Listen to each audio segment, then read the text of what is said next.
Alrighty, welcome to Fight from Faith. My name is Alec Khalil Smith. Today we're going to talk about faith and how to cast a vision. So one thing that I've noticed or understood for a while now actually, dealing with youth and just people in general, is that anxiety and depression are extremely on the rise. We're in the most anxious and most depressed generations ever lived on this planet. And I think one of the reasons why we are in this state is because we were never really taught how to think, how to have faith, how to have a vision and create our own lives, right? A lot of the things that school has taught us is what to think, i.e. standardized testing, multiple choice questions. They're trying to program you on how to think and only choose out of the options that they give you versus creating a life that you want to live for yourself. So a few months back, me and my close circle of friends, we started doing monthly check-ins. And one of my friends stated that he felt like he was drowning, and that a lot of people say the phrase that life is too short, but what happens when you feel like life is too long? And that kind of hit me in a different way, because at some points I can agree with him. And so I would actually like to share with you guys a video clip that I shot explaining what this kind of meant, and then going into why some of us might feel this way. So I'm going to pause this and I'll edit that video in right now. Listen to everybody's videos, man. It's like, yo, bro, we all going through like similar type of situations, man, or at least like mentally, you know what I mean? And it's wild to think that like there's like a synchronization, so to speak, with all of this. You know what I mean? I think it's definitely a pivotal moment for all of us to really take a pause and figure out what it is that we actually want in life. You know what I mean? Lock in, like what Mark said. You know what I mean? Figure out what it is, like what's ideal. You know what I mean? Like if I could wave a magic wand or whatever and create like the perfect life, like what would it even look like? You know, the whole like lived a decade longer thing. It's like, bro, like they never taught us for real how to think. They only taught us what to think, you know what I mean, in school or what have you. And so it's like when you're growing up, you're not taught how to vision cast or any of those things. So it's like, bro, like you really only prepare to live until you 20, 21, 22, maybe. You know what I mean? So to hit 30 and beyond, it is wild. Like, what am I here for? You know what I mean? I never thought this far ahead. I never saw myself doing this. You know what I mean? Like, 30 years old is crazy to me, bro. You know what I mean? Like, if anything, I would have thought I had two BMWs, a wife, 2.5 kids, a dog, and a white picket fence. You know what I mean? If, like, by 25, I thought that's what 25 looked like. You know what I mean? Like, bro, like, this ain't what daggone Nickelodeon, Disney Channel, or Cartoon Network, all this stuff showed me when I was growing up. You know what I mean? Like, and now we here, and this is like, bro, like, what the heck? So, I think this is definitely a time to recalibrate, reassess. It's like, what do I want? What does Alec want for themselves? And how can we facilitate? Like, not even looking at, like, not circumstantially, right?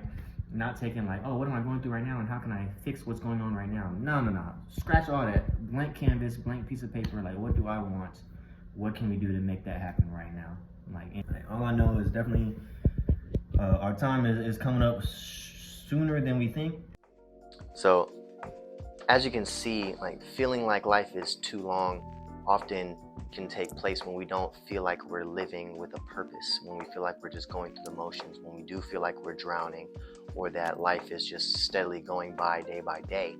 One of the things that can help us break out of this is to be able to learn how to live in faith and learn how to live in a vision and living on purpose. All right, so I'd like to kind of go into the definition of faith, which obviously we all know can be found in Hebrews chapter 11, verses 1 through pretty much that whole chapter, but we're going to focus mainly on verses 1 through 6 today.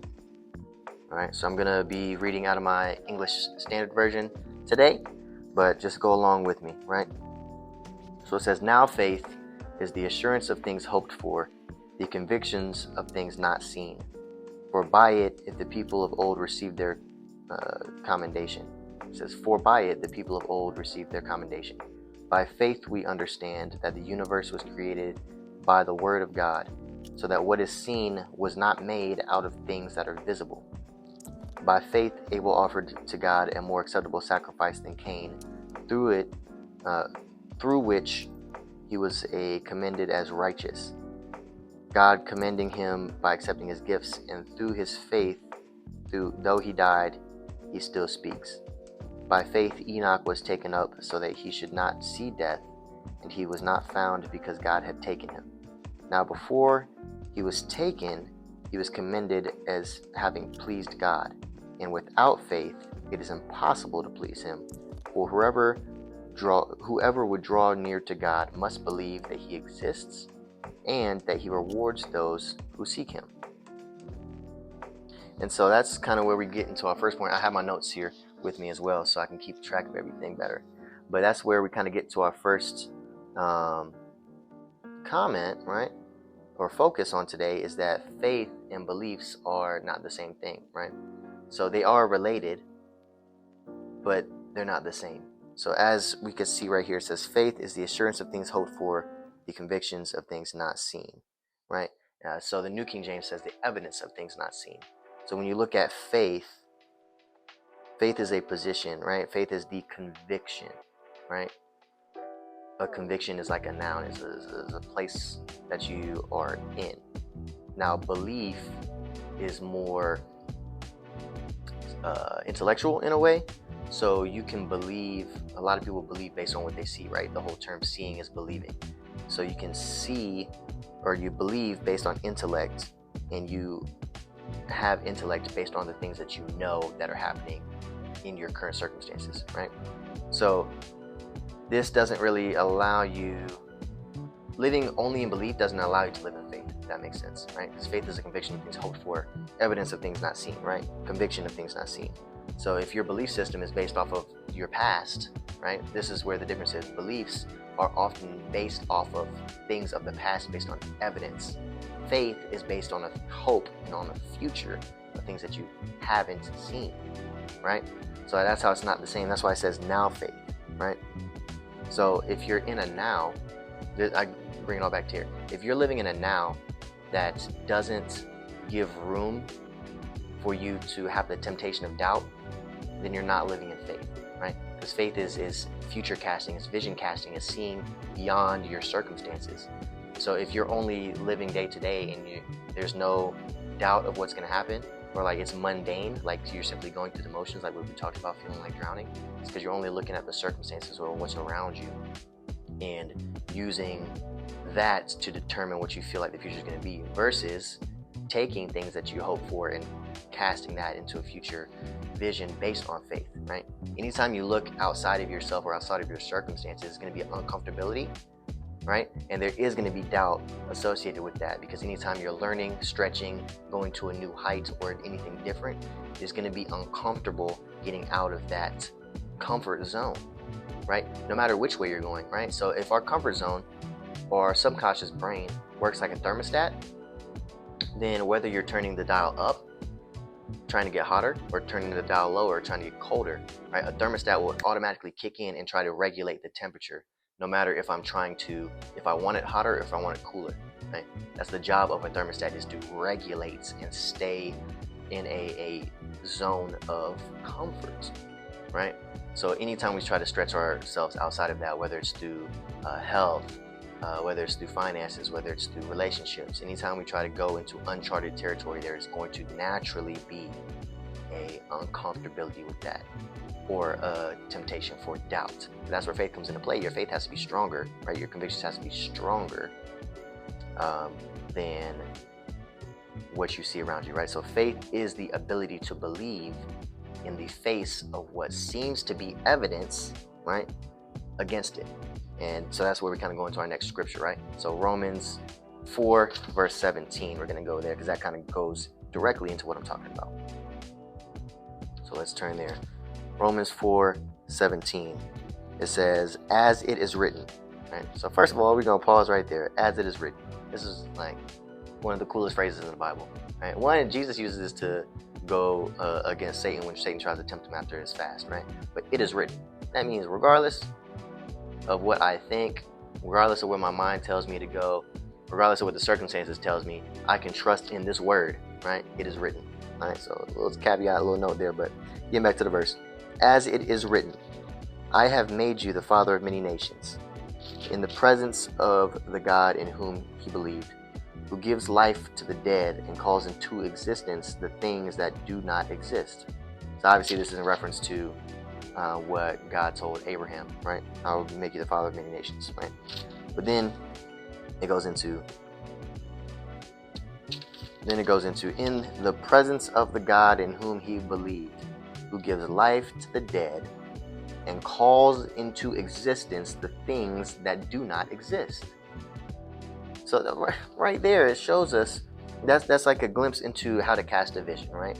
So we can take things that we desire, right? So a vision, we'll get to this later, but a vision and a goal are not the same.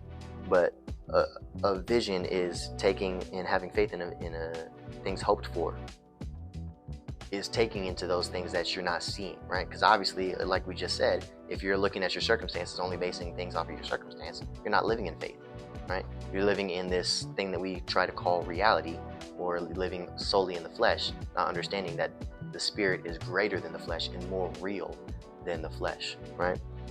So we kind of we see in Romans 4:17 that God calls into existence the things that do not exist, right? When we look back at Genesis in the story of Noah, right?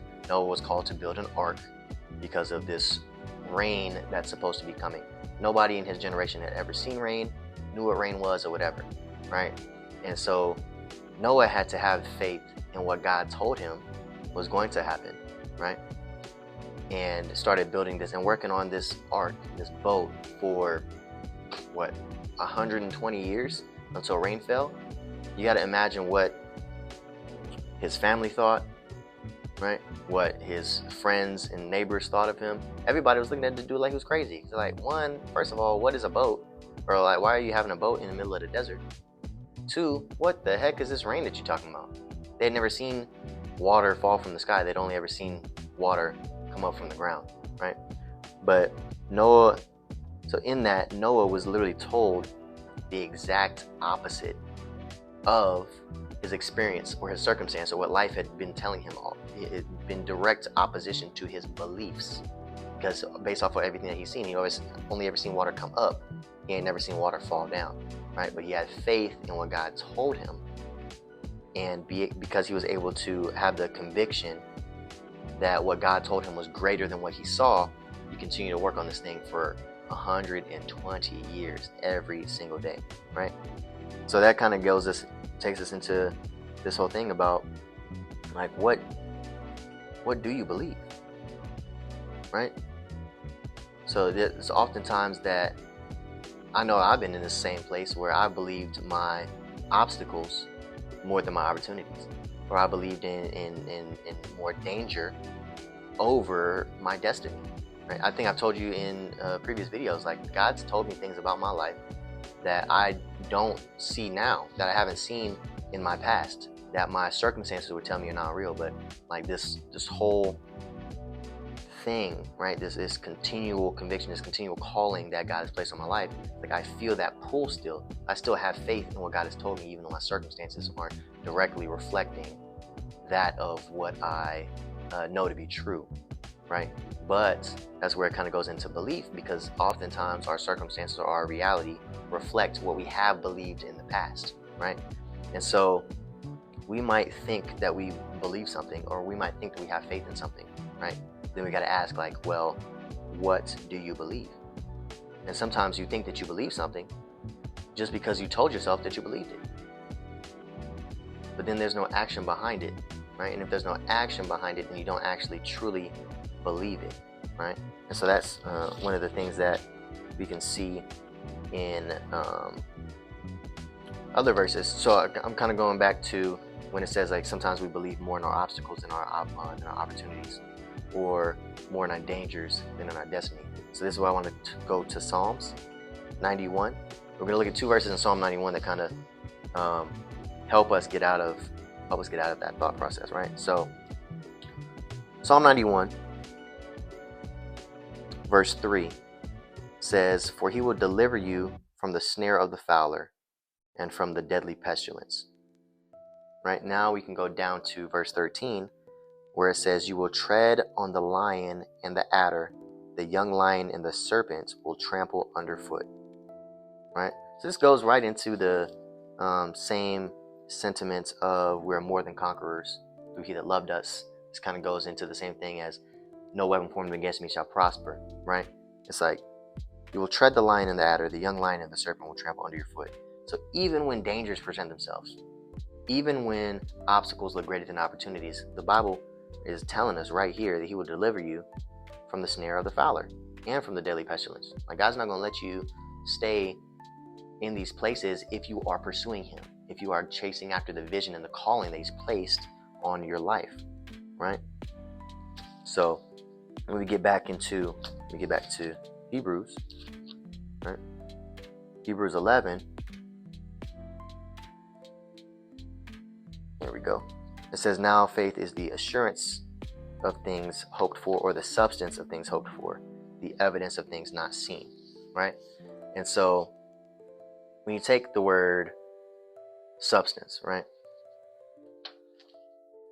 This is where knowing words and being able to break them down and understanding prefixes, suffixes, all these things are extremely important. And so, like, low-key cool to me anyway. When you take the word substance, right? What does sub mean? Sub means under, right? Stance, obviously standing on. So substance is something that's under you, that you're standing on. So it's like basically like a platform or a foundation, right? So if my foundation is in my faith, then what I'm standing on is strong, right? We build our house on the rock, not on sand. So when the storms come, we don't get washed away, right? So when we take that, and all of these things are talking about a future, we're talking about things that we don't see evidentiary right now, we got to kind of take a step back and look at anything that is ever created. This phone that I'm recording on, this mic, these lights, this room, this desk, this building, right? Every single thing first began where? There's 2 places that it began, right? First, it began in the mind. Then it began in the mouth before it was ever created, invented, appeared, right? All of these things began in now faith, right? Because my Power Ranger dude right here, right? The concept of Power Rangers wasn't a thing. These little Funko Pops was not a thing until somebody had it in their mind and stated it out of their mouth. They made the vision plain, so to speak, right? And so when we take it and look at the evidence of things hoped for, we got to now look at, okay, well, what does hoped for mean? Because a hope and a wish are not the same thing, right? Hope is a well-founded expectation, not a wish of circumstance, right? So a lot of us, I know myself included, have become too addicted to our circumstance and what we see. And I kind of alluded to this earlier, where a lot of us get so trapped into circumstances or reality, right, that we forget and don't keep in our mind and understand that spirit is more real than the flesh is. And again, just based off the scripture that we're going off of, we can take it back to verse 3, right? It says, well, there's a couple things in verse 3 that we can look at that I think is super cool, right? So it says, "By faith we understand that the universe was created by the word of God," right? "So that what is seen was not made out of things that are visible." So it's like, oh, well, what does that mean? That means there has to be something that is unseen or that is invisible, right? "So that what is seen was not made out of things that are visible." Well, if it was not made out of things that are visible, if what I see was not made out of my circumstance or what is around me, then what was it made out of? It is made out of the invisible, the spirit realm, the hidden things of God, right? So if that's the case, right, then I shouldn't focus on the circumstances or the outcome, right? I can take it all the way back to the concept of reaping and sowing and focus on the input, focus on becoming. If I plant a seed, right, I can't control what the seed does, but I understand the concept of reaping and sowing. I understand what a seed does, right? A seed grows in two directions at the same time. It grows down before it ever grows up. But in the growing down, what is it doing? It's pushing against dirt, debris, right? It's pushing down into darkness. It's pushing against darkness before it ever sprouts up in the light. The root system has to grow deeper and more expansive for the tree, for the plant to have a strong foundation, again, substance, to be able to grow up and be this massive tree, this plant that gives fruit, anything, bush, whatever you want to, whatever plant, you understand the analogy, right? It grows down, it pushes against darkness before it ever sees the light. And so when we think about hope not being a wish, and we see that by faith we understand, and what is seen was not made out of things that are visible, then we can kind of see that by being addicted to our circumstance, a lot of us believe that, okay, seeing is believing. We can see right here in the word that it shows us that seeing is not believing, right? And this kind of takes us into a concept that I just was introduced to recently about the success momentum. And so I'm going to bring my whiteboard out real quick because I think this is super cool to show you all. So this is what life kind of tells us. Seeing is believing, right? And so with the idea of the success momentum, right, this is what a lot of people do. It's like, okay, well, seeing is believing. But if that's the case, then you'll only ever believe once you see, which means you have to start back over at seeing every single time, right? So seeing is believing. Now what? Now I want something else, but okay, I have to wait until I see it to believe it, right? And so you're never able to make momentum and get all the way back around the circle and continue. See, that's just why you got to start with believing first, because once you believe something, you'll start. But then once you start, you'll start to see it. And then once you see something, it just continues and you believe it more. Like if I see something that I believed originally and now it's manifested, right? I'm going to believe it more, which is now going to strengthen my belief to continue to keep going. And it builds momentum that keeps expanding as you go out. And then eventually it runs off the page, right? But it all starts with believing first. Faith is the evidence of things hoped for, or substance of things hoped for, which is the foundation. Evidence of things not seen. So I thought that was a super cool analogy that definitely helped me understand that seeing and believing are not the same, right? So once we've understood these essential concepts for what is faith and how we can use it now, or what faith is, now we can transition into how to use faith to create a vision, right? And so I've often heard people mix the word vision and goal and use them interchangeably, but a vision and a goal are not the same thing, right? So a goal is simply something that you want to do, whether it's earning a material possession or a task that you want to check off. Like, oh, I have a goal of one day owning a Porsche. I have a goal of one day traveling to Italy. These are things that you can check off, like a bucket list, so to speak. Now, a goal and bucket list items aren't the same as a vision, because a vision, what a vision is a picture of the life that you want to live, right? It's the purpose that you want to fulfill. It's the calling that is on your life. So a vision is the life that you want to live, right? A goal is a thing that you want to achieve or a thing that you want to own, and a vision is the life that you want to live. So when, as you heard in the video that I sent to my boys, it's like, what do you truly want? It's like, that's one thing that I was doing a few months ago, was really sitting down and taking time to myself to think, like, what does Alec really want? And this is something where you really need to sit down and, as I said, like, wipe the slate clean to really listen to yourself. All right, a lot of us have many different goals, but a lot of us also have a burning desire, right? If you read self-development, personal development books like Think and Grow Rich or As a Man Thinketh, all these different things, like one of the things that's a common theme throughout all of these books when it's talking about mindset shift is to have a burning desire.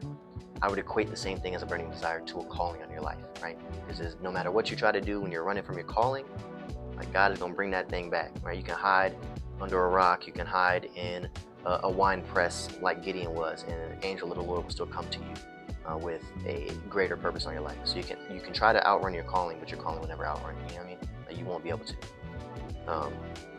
But one thing that this can do when you're trying to sit with yourself and figure out, what do I truly want? What life do I want to live? There is a danger, so to speak, if you get too caught up in, again, circumstantial stuff, because what it can do is create a split screen effect, right? So you can be sitting there, whether it's through meditation or just journaling, in prayer, what have you, and you can have one vision of the life that you want to live, and then in the same thought process, in the same time frame, you can have another thing that's trying to keep you the same, right? So it goes back to the thermostat example, right? There's a thing, I'm trying to stretch and grow, and this is trying to regulate based off of what has been programmed so far. So I can have the casting of the vision of what I want, what I desire, the life that I want to have, the purpose that I feel like God's called me to. And now it's like, okay, split screen, but look at your circumstances and what reality is for you. And so this is the danger, which, like, your conviction, right? Going back to the very beginning, faith is a conviction. Your conviction has to be stronger than your current circumstances, right? It has to be. And why is this important to know? Because a double-minded man is unstable in all his ways, right? And so this is where we kind of get into, what's the verse? 2 Corinthians chapter 10, verse 5. Let's get to it. Yep. So we destroy arguments and every lofty opinion raised against the knowledge of God, and take every thought captive to obey Christ. Right? So we take every thought captive. So this is in the same thing of, okay, well, you believe something just because you told yourself you believe it, but faith without works is dead, right? So we take every lofty opinion raised against the knowledge of God and take it captive to obey Christ. And so when we're having these doubts, when we're having these, oh, but look at where you are, or look at all that you've only been able to accomplish. So we have to take that thought captive and understand and realize what the Bible says, right? It says that every thought captive to obey Christ. Okay, well, who is Christ? John 1:1 tells us, in the beginning was the Word was with God, and the Word was God. And then the Word became flesh and dwelt among us, right?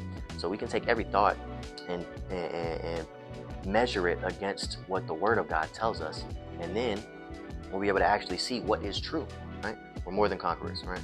Where your vision and your gifts will make way for you and put you in the presence of great men, right? That's Proverbs 18:16, right? Then we can go into 2 Timothy, which is what I was talking about earlier, 2 Timothy 1:6. 2 Timothy 1:6, for this reason, I remind you to fan into the flame of the gift of God, which is in you through the laying of my hands, right? So this is the ESV. The New King James says, stir up the gift, right? So this says right here to fan into flame the gift of God. So if you've ever had to start a fire or rub the sticks together to get the smoke, you got to fan it and continue to have airflow, which air, the breath of God, life, right? Life-giving substance into the dream or into the fire for it to fan into a big burning flame. right? So this is cool. I, again, personally, I like the New King James a little better. That says stir up the gift, right? So every one of us has a gift inside of us, right? That we need to stir up. And that gift is often associated with the calling that's on your life, oftentimes. And so once we're stirring up the gift, then our gift will make a way for us and put us in the presence of great men, right? This can be counselors, like other people to let you counsel, like mentorship, like a mastermind group, so to speak. It can put you on stages. It doesn't have to equate to a lot of people or fame. It could place you in the positioning that you're supposed to be to have the most impact, to live out your purpose. That could be in an elementary school. That could be as a janitor. That could be anywhere, as long as you're being placed in the presence of greatness, right? And then we can go back even further, back into the Old Testament, in the book of Habakkuk. Because Habakkuk, a lot of people that I've met, like, halfway quote this scripture, Habakkuk 2:2, where it says, write the vision, make it plain. But if you continue reading, to me, it's so empowering when you continue reading down into verse 3 as well. So I'm going to read it right here from the ESV. It says, write the vision, make it plain on tablets, so he may run who reads it. For still the vision awaits its appointed time. It hastens to the end. It will not lie. If it seems slow, wait for it. It will surely come. It will not delay. Boy, what? Write the vision, make it plain. If it seems slow, wait for it. Persistence, right? Persist in obedience. Persist in the dreaming. Persist in chasing after the calling that God has placed on your life. Even if it seems slow, wait for it. God is always on time. God is never late, right? God knows the appointed time. Right here, it even says, for still the vision awaits its appointed time. That means that there is a designated and appointed time for the vision that you have, the vision and the calling that God has placed on your life to manifest, right? To come to fruition, for your gift to be stirred up, for you to be placed in the presence of great men, right? And if it seems slow, wait for it. Look, we just talked about Noah earlier. Noah was building this ark for 120 years. I ain't done nothing. I'm 30 years old. I've not done nothing for 30 years of my life consistently. Look at Abraham. He was told that he was going to be a father of many nations 25 years before he had the son that God promised him, right? Because he tried what he did. He tried to force God's promise. He forced God's promise into Ishmael, right? So he took matters into his own hands because he was not willing to wait, right? He was thinking that things were delayed. And that's the problem in today's society. When we're trying to have visions or we're trying to have faith in something, we're so used to instant gratification that we don't have the fruit of the spirit of long suffering, right?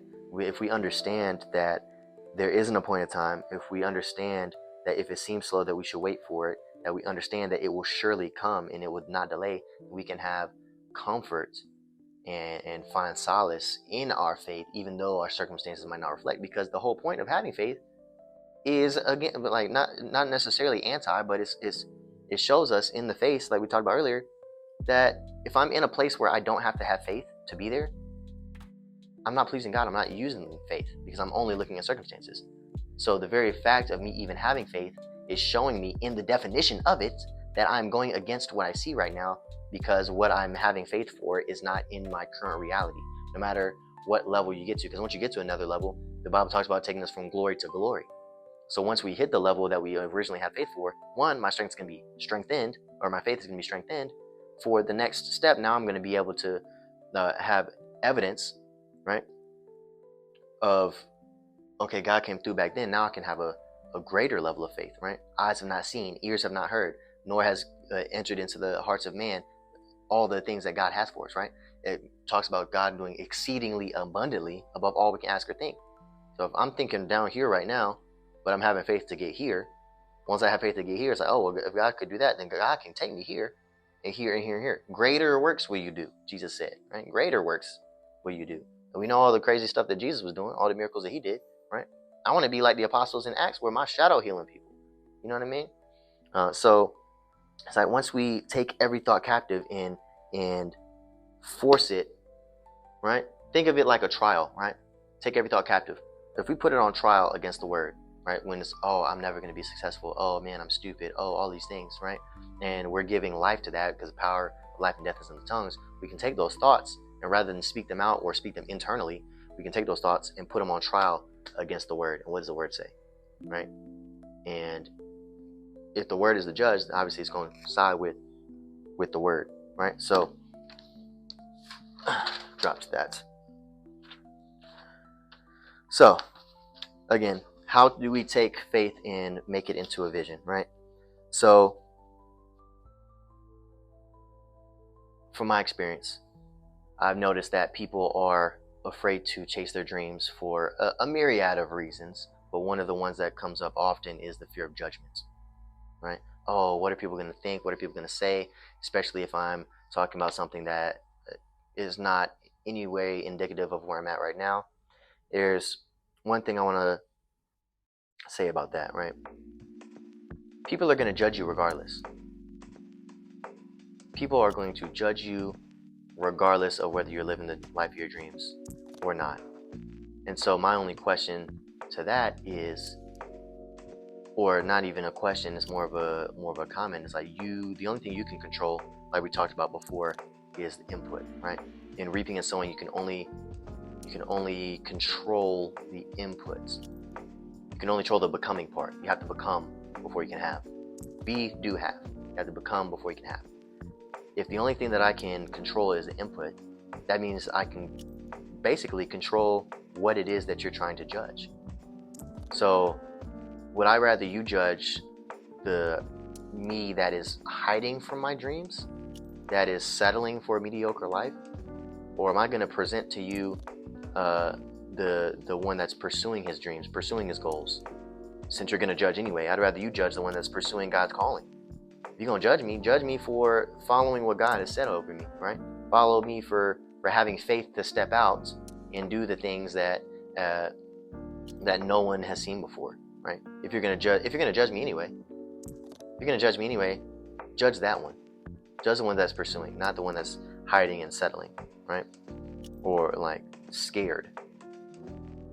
And then also, if you're having trouble trying to come up with, okay, well, Alec, I hear what you're saying. Like sometimes life can seem too long because we were never taught how to think. We were only taught what to think.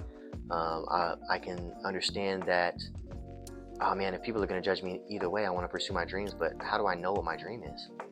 How do I know what I actually want? And oftentimes things that can be looked at as negative, there's two sides of everything, right? So if things can be viewed as negative, there's also a positive aspect to them. So one thing that you can use as a tool to help you get into what you actually want, the vision, the calling, is look for these two areas, right? Where are you discontent, and where do you have a longing? Right? So you can take these two things and you can utilize them as hints as to what it is that you actually want, right? If there's longing in an area, and then there's unfulfillment. So if I'm longing for something, okay, I'm feeling unfulfilled, or I'm feeling like there's more. If there's discontent in an area, it's because I know that there's more for me, right? So if I'm working at Starbucks, right? Because I worked in Starbucks when I was in college. I loved the job, right? It was cool, but there's an aspect of me that's like, man, I'm made for more than this. I love serving people. How can I serve people with more impact, with more purpose behind it? That's really going to show and make a difference. And how can I reach more people, right? So there was a longing for not simply a step up in the company, like, oh, I want a promotion. It's like, why do I even want a promotion for real, right? When I know that that's not where I want to be long term. But there's also a discontentment with the limited space, right? So you can take longing and discontent, and if you allow yourself to focus on these areas, like where I'm feeling this, that can also help you in determining the pathway that you want to go, right? So all that to say, faith is the substance of things hoped for, foundation, right? the evidence of things not seen. It shows us in the Word many a times where God has promised us, or God has utilized faith for His purposes, where God is not going to leave you, where even when you feel like your vision is long off, if you feel like life is too long, that everything has an appointed time. So I hope this helps. I hope this will give you some kind of practical insights into how to utilize faith, how to gain it, how to utilize it, and how to cast a vision for your life. But I hope this helps, and we will see you on the next video in Fight from Faith. So that's bye for now. Peace.